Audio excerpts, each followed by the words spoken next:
दोस्तों ये तस्वीर देखी आपने?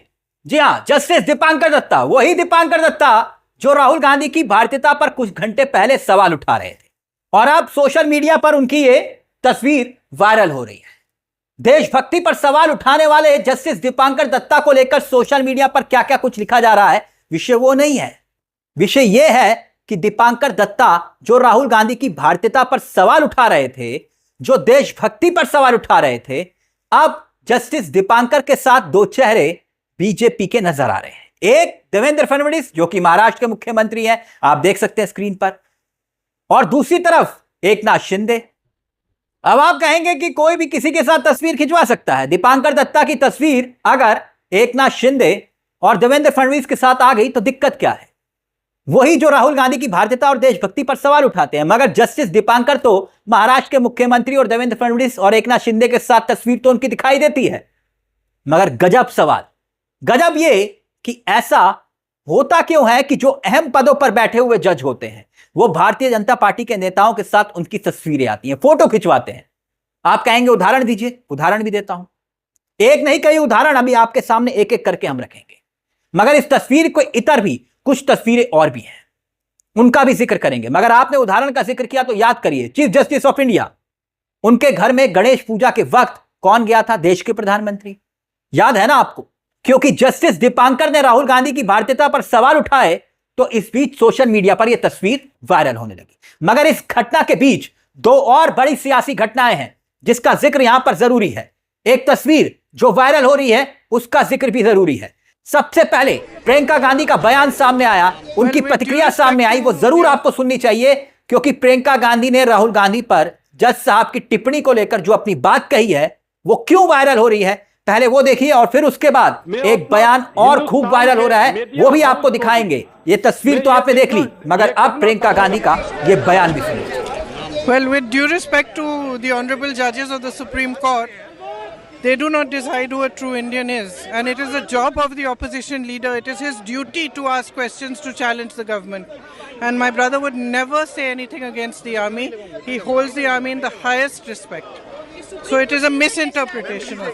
सच्चा भारतीय होने की परिभाषा क्या है? जज साहब समझा रहे थे, लेकिन जज साहब की तो तस्वीर ही वायरल हो गई। खैर, तस्वीर किसी की भी किसी के साथ वायरल हो सकती है, लेकिन इसके इतर कुछ उदाहरण जिसका जिक्र यहां पर जरूरी हो जाता है, उन उदाहरणों को एक एक करके हम आपके सामने रखेंगे। मगर राहुल गांधी तो गलवान घाटी के संघर्ष का जिक्र कर रहे थे और उसी पर सुनवाई करते हुए यही जज साहब बोल रहे थे क्या कि राहुल गांधी को कैसे पता कि चीन ने 2000 वर्ग किलोमीटर जमीन पर कब्जा कर लिया है? अच्छी बात है, क्या पता जज साहब भी गए हो, उनको भी पता ना हो। किस विश्वसनीय दस्तावेज के आधार पर आपने यह बात कही? एक सच्चा भारतीय ऐसा नहीं कह सकता। कौन कहता है?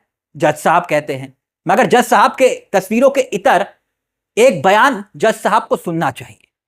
अगर राहुल गांधी की भारतीयता, उनकी देशभक्ति पर उन्हें संदेह है तो फिर कम से कम वो बयान जो वायरल हो रहा है, जिसका हमने जिक्र किया कि एक बयान खूब वायरल हो रहा है, उसको सुनना चाहिए। वो है लद्दाख से भाजपा के ही सांसद, भाजपा के सांसद जस्टिस दीपांकर दत्ता जी। आप सुनिएगा क्या कह रहे हैं। तापिर गांव लद्दाख से आते हैं तो आप इनको जानते होंगे, भाजपा से हैं, इसलिए कह रहा हूं।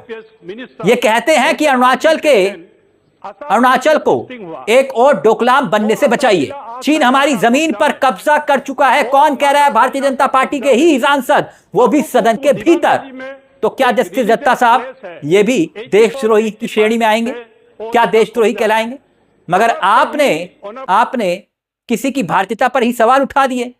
आपने नेता विपक्ष राहुल गांधी की भारतीयता पर सवाल उठा दिए, लेकिन भाजपा के इन सांसद को क्या कहेंगे आप, जो सदन के भीतर ही कह रहे हैं कि भाई चीन कब्जा कर रहा है हमारी जमीन पर? सुन लीजिए दीपांकर साहब। Minister and former external affairs minister as a army captain आसाफिला में पोस्टिंग हुआ। वो आसाफिला आज चाइना का कब्जा में है।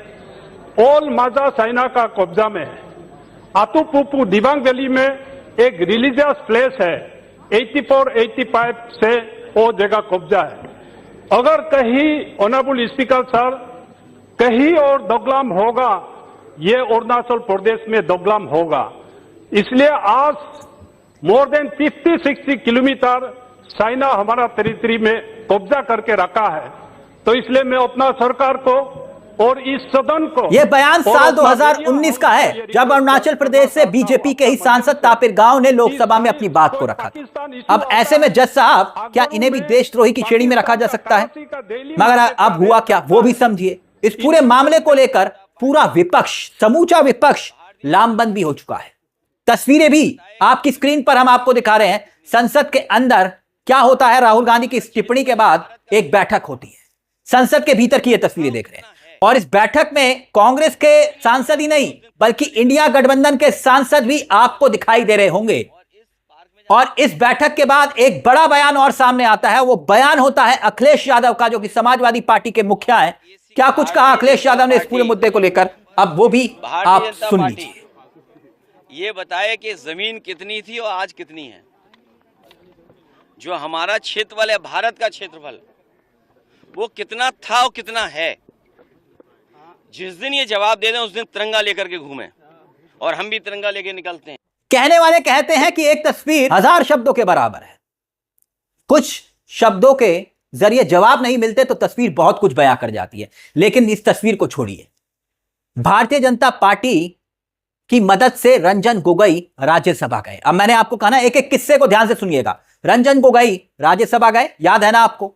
अभी अब्दुल नजीर एक राज्य के गवर्नर बन जाते हैं। क्या यह भी इत्तेफाक था? 2 महीने पूरे नहीं हुए थे रिटायरमेंट के, मगर वो गवर्नर बन गए। अशोक भूषण याद है? जी हां, यही अशोक भूषण एनसीएलटी के प्रमुख बन जाते हैं। है इत्तेफाक? शेखर यादव जो इलाहाबाद हाई कोर्ट के जज हैं, वो एकाएक संविधान के खिलाफ बयान दे देते हैं। वो भी तब जब संविधान को लेकर देश में बहस छिड़ी थी। यह भी इत्तेफाक। जस्टिस अरुण मिश्रा एकाएक प्रधानमंत्री की तारीफ में कसीदों में पुल बांध देते हैं। ऐसे एक नहीं कई उदाहरण हैं दोस्तों। सबसे बड़ा उदाहरण चंद्रचूड़ के घर पर, चीफ जस्टिस ऑफ इंडिया के घर पर देश के प्रधानमंत्री पहुंच जाते हैं गणेश पूजा के दौरान। तब भी सवाल खड़े हुए थे। ये सवाल तब भी हो रहे थे और आज भी हो रहे हैं। क्या यह सच नहीं है कि 20 जवान हमारे शहीद हुए थे? क्या यह झूठ है? क्या चीन ने हमारी जमीन पर कब्जा किया था? क्या तापिर गांव झूठ बोल रहे थे सदन के भीतर भाजपा के सांसद? क्या सैटेलाइट इमेजेस जो तस्वीरें सामने आ रही थी उस वक्त, क्या वो सब झूठी थी? चलते चलते 2 किस्से और याद दिला दूं। सोचा जब बात जुडिशरी की हो रही है, न्यायपालिका की हो रही है, तो एक और किस्सा याद दिला देता हूं। बाबा बाहर आ गया। बाबा, जी हां, राम रहीम 40 दिन की पेरोल पर बाहर आ गया भारतीय जनता पार्टी के रहम करम पर। यानी एक बाबा राम रहीम, इसको बाबा बोलते हुए भी शर्म आती है। दूसरा प्रज्वल, वही बलात्कारी जिसके लिए पीएम ने वोट मांगे। एक और मसला हैरान कर देगा आपको, सत्येंद्र जैन। जानते हैं आम आदमी पार्टी के सत्येंद्र जैन को ना? सीबीआई ने क्लोजर रिपोर्ट दे दी है, यह कहते हुए कि कोई गलती सत्येंद्र जैन की नहीं थी, वो बेकसूर थे। तो क्या वो जेल में उन्हें जानबूझकर सड़ाया गया? अगर वो बेकसूर थे, अगर सीबीआई की जांच में, क्लोजर रिपोर्ट में यह बात सिद्ध होती है, मगर सवाल अगर विपक्ष पूछे तो वो देशद्रोही, उनकी भारतीयता पर सवाल। खैर, इन तस्वीरों को लेकर दोस्तों आपकी क्या राय है? क्योंकि हमने आपसे कहा था ना, एक नहीं कई उदाहरण हैं। और चलते चलते एक दरख्वास्त, हमारे चैनल को सब्सक्राइब करना मत भूलिएगा। यह मंच आप ही का है जहां पर कलम गुलाम नहीं है। मुझे तिलक चावला को दीजिए इजाजत। नमस्कार, जय हिंद, जय भारत।